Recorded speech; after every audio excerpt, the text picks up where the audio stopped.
Hey friends, it's Samantha. Welcome back for more Pinkfresh Studio inspiration. Joining you for a gorgeous Oh What Fun collection layout today. And I'm diving into all my standalone die cuts from Pinkfresh Studio today. So you can see I've started with the Essentials inverted stitch scallop circles, and I've gone and cut my photo and put that lovely scallop around it because I'm going to create a really beautiful ornament from my son's photo.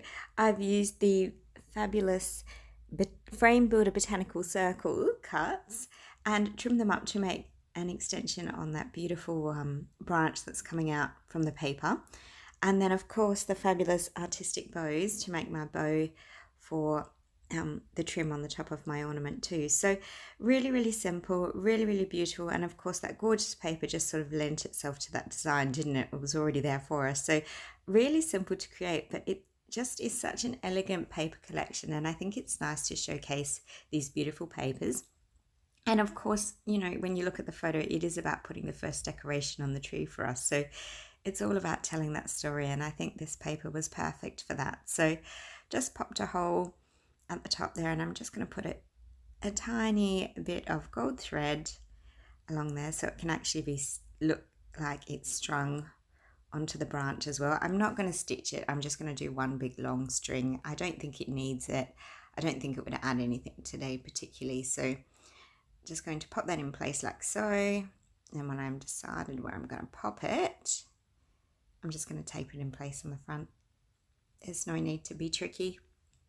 So just on like that, and yeah, you get the idea. So I think that looks really cute, and what a great way to use up your dies with the Christmas Oh What Fun collection. I think this is fabulous. So that paper is called Home for the Holidays, and I think it's just a really pretty one with all the ornaments, isn't it? It's just really easy to use, and as I said, I had the photo that was perfect for creating my own bauble and ornaments. So I foam mounted it just so it pops that little bit more. I'll pop that bow in, and then thinking about just, yeah, decorating a little bit. I realised I still had the trim at the bottom of the paper, so I've just pulled that off. And yeah, putting that bow on and thinking about how I'm going to decorate, because most of this layout is, you know, the bulk of it is already created for us because of that fabulous pattern paper, but I'm going to use some of the crystals today, and I think I might pop those ones all around. If you look carefully at the stitch scallop circles, there's these gorgeous little holes in the design, and it goes all the way around. So I'm actually going to cover them and use them as a, you know, like an anchor point or a directional point for me to know where to put and space out all those gorgeous little crystals. And I'm just going to come round just so that that ornament is the really special one. I mean, it's raised, but it just needed that little bit of extra bling. And then, yeah, look at that. It already does look at that little bit more special now. And because I've used the holes that were marked up from the die, they're evenly spaced and they're all in the right spots. So that makes it nice and easy for us. So yeah, I like how that looks. I think a little bit of sparkle and bling is always good. And then some of the enamel dots just to pop on my string as well, just for that little added extra. There we go. And the bow between. Beautiful. So it is really simple today. Creating doesn't need to be difficult and hard. When you've got beautiful products and papers, you can really make the most of them and let them do the hard work, and you enjoy telling the stories. So of course my stories always go in the back of my layout, so you won't see that part today. But you'll get the idea. I did like for a title, 'Tis the Season. I thought the pop of red was perfect in that corner there. And, you know, it was starting to get like the season. It was either going to be 'Tis the Season or it's beginning to look a lot like Christmas. And that's quite a wordy title, and such a busy layout. It didn't really lend itself to that title. So decided to use 'Tis the Season. And I like how that looks. It's really lovely.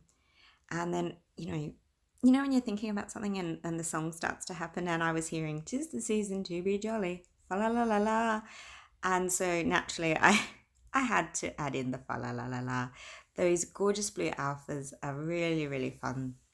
The colour is so pretty, and it just pops against all those really colourful ornaments on the left there. So I've just, yeah, run them in so that the fa and la line up, and then the la and la line up. So And I think that looks, yeah, that way it's aesthetically pleasing and balanced and just really pretty. So one more puffy sticker though as a sentiment just to finish off with there, Christmas magic.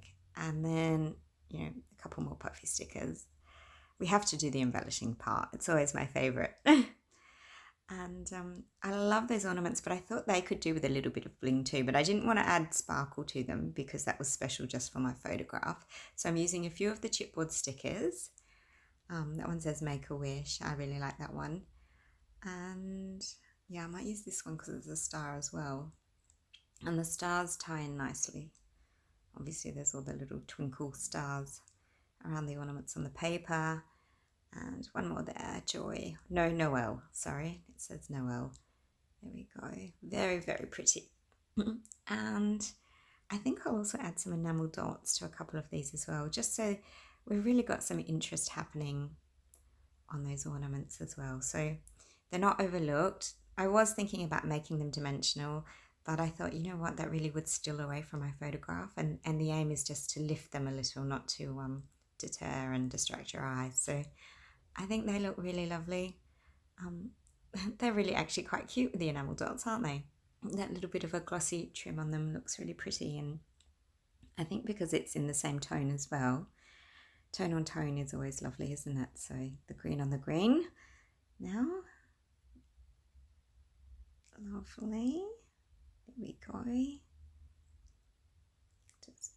Just making sure they're right on in. And one more, I think a smaller one might fit better though. That one was a little bit large, there we go. So on that goes, and I like how that looks. So the rest I'll leave plain because as I said, I didn't want to steal away from them. And I had been using the crystals, but then I thought, what if I brought out the jewels as well? And yeah, just added a few inside for the holly. Actually, I might have got it the wrong way around. These are the crystals, the other ones are the jewels. Sorry, I always get them confused, but they're beautiful. You need both, so don't worry. If you have both, you won't get confused. You just use them all. But the tone in the colour in these ones is gorgeous because they had that deeper red that looked like the berries for holly, and I thought that was kind of nice on the. I know it's a Christmas tree branch, but I like a bit of the berries in the tree kind of looks. So that way we're not distracting away from the ornaments and all the twinkly details there, but we are just adding that little bit more to that built up die cut branch. And I think that was such a lovely way to use that frame builder die as well. So, you know, remembering that everything's versatile and you can always use it for multiple things. So that's a really fun way to use that die. And yeah, look, I think that's pretty much my layout today. So it was simple, it was sweet, but it's really beautiful. And have yourself a very happy holidays. Thanks so much for watching. Don't forget to hit those like and subscribe buttons and have a wonderful, happy arty days. Bye.